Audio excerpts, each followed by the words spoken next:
Ni adalah contoh kedua bagi nodal analisis. Okey, untuk buat nodal analisis, awak kena ingat step dia. Pertama, awak kena cari dulu reference node.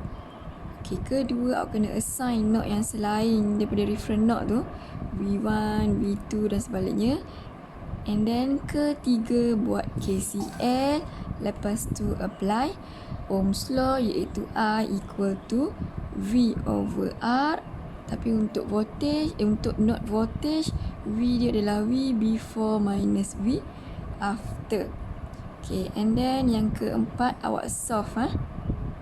Okay, so yang pertama dia cakap cari dulu reference node. Kat mana reference node? Okay, reference node adalah yang dekat ground tu adalah reference node. So bulat kat situ jadikan dia 0 volt. Okay, and then node yang selain kat situ adalah node kat sini. Dalam circuit ni dia hanya ada 2 node.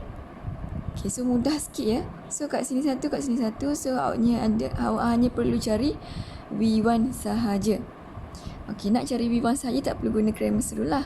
Terus je boleh nilai kan, sebab satu je unknown dia.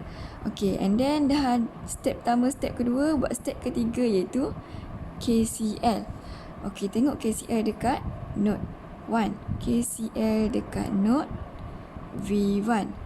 Okey, dekat node V1 ni awak ada 3 branch. So, lukis balik kalau nak nampak lah. Kita nak lukis balik pun tak apa. Okay, tengok dia bagi kat situ. Okey, kat sini adalah 1 ampere. Bawah ni adalah I2. Kat sini adalah I1. So, KCL awak kat sini awak akan ada 3. I1, I2 dan juga 1 equal to 0. Okey. I1 1 ampere masuk node, I2 dan juga I1 keluar node. So negatif positif. Kan? 1 ampere masuk, I2 dan I1 adalah keluar. Okey, so satu ni dah ada, yang unknown ni gerakkan ke kanan. So kat sini akan dapat I1 plus I2 equal to 1. Okey. Dah dapat yang ni, dah dapat KCL. Awak apply pula Ohm's law. Masukkan I ni V over R, V before minus V after over R. Okay, and then tengok I1. I1 digerak daripada sini ke sini.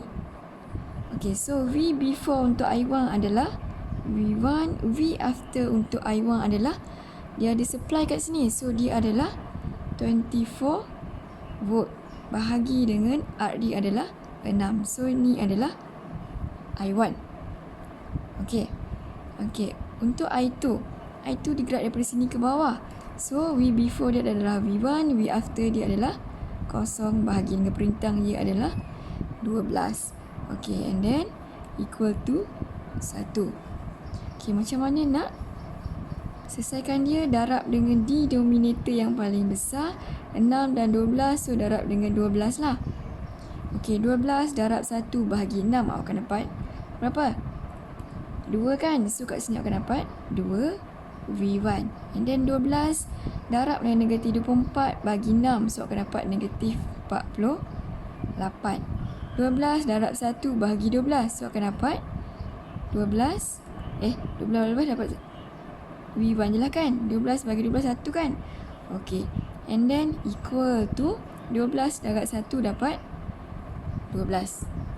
Okey, and then satukan V1 ni, so akan dapat 3 V1 equal to 12. Yang ni gerakkan ke sini tambah 48. So akan dapat 3 V1 equal to 60. Tambah 2 ni So V1 awak equal to 60 bahagi 3. So V1 terus dapat 20 volt. Yang ni direct je lah sebab dia hanya ada satu unknown iaitu V1. Okay, kalau dia ada 2 ataupun 3 unknown, awak guna Cramer's rule. Okay, so kat sini dah dapat V1, nak cari I1 dan juga I2. Okay, so nak cari I1, tengok balik I1.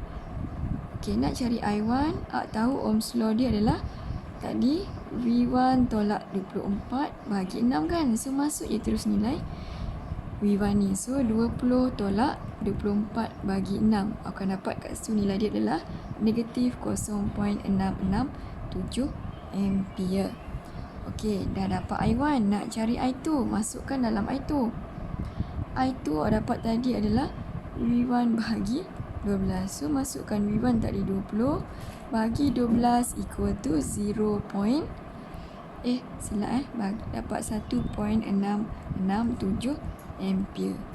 So dah dapat I1, dah dapat I2, dapat juga V1. So siaplah awak punya nodal analysis. Okey, untuk nodal analysis konsep dia sama, cuma circuit berbeza, so awak kena faham konsep dia. Okey, contoh kat sini, contohlah dibagi nilai current I1 ke sini.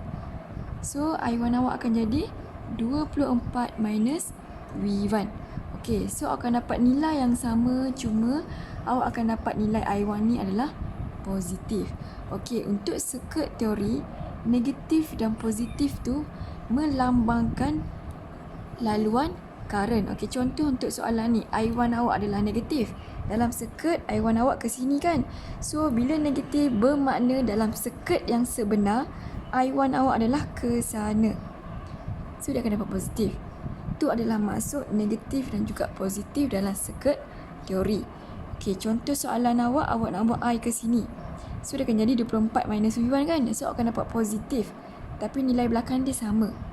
So tak kisah awak buat I laluan current ke sini ke sana ke, tapi konsep awak kena betul. Kalau ke sini V1 minus 24, kalau ke sana 24 minus V1.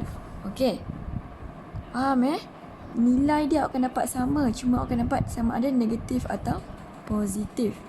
Okey, jawapan dia tak kisah untuk negatif positif tu tak kisah, dia adalah bergantung kepada nilai current awak yang awak tunjuk. Okey, kalau negatif bermaksud nilai current awak yang awak buat dalam calculation ni berlainan dengan nilai yang sebenar, laluan current yang sebenar dalam circuit. Okey, tu je maksud dia.